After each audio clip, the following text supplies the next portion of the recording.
Ya Allah, iki wonge sing gemerah ketibake, sing viral iki to Mbak Masya Allah, akhirnya neng pomku juga. Jajane wong ora telas mikir pau sobo sadean mulai sobo sampai sore dagangane alhamdulillah rabbil alamin pokoke matur suwun wis karo sapa wae sing katene tuku jajane Mbak Sumarti niku marung hebat. Monggo jajane sing 2000 tapi matur telas iki mi mulai wis sore pon santen kowe wayahe mulai. Banyak cara unik yang dilakukan pedagang makanan demi menarik pelanggan. Seperti ibu penjual kue ini yang selalu berteriak dengan suara melengking mirip sirine. Pedagang yang bernama Sumartini ini punya cara unik saat menjajakan dagangannya. Ia setiap paginya berkeliling dengan gerobak menjajakan aneka kue dan menu sarapan lainnya. Sumartini berjualan di daerah Sukodono, Lumajang, Jawa Timur. Wanita berhijab ini setiap paginya berkeliling dengan gerobak menjajakan aneka kue dan menu sarapan.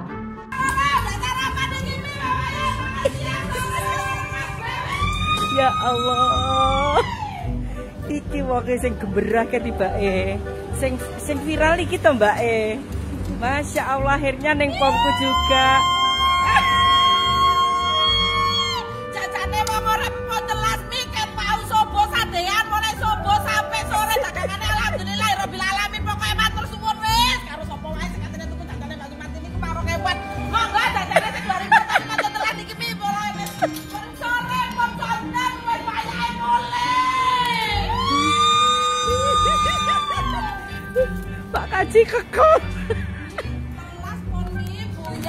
Apa ini? Jualan apa? Oh, yang viral ki sampeyan to Mbak ternyata. Oh, rumahnya mana? Rumah kula Klanteng, Pancasila niku ngaler sekedhik.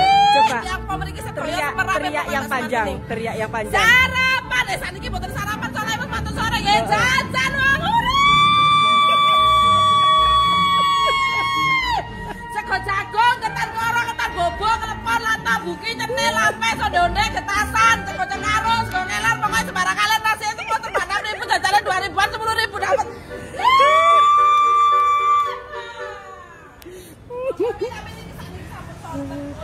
Neng pom wonge. Beli apa? Terima kasih sudah nonton. Jangan lupa like, subscribe, dan share ya.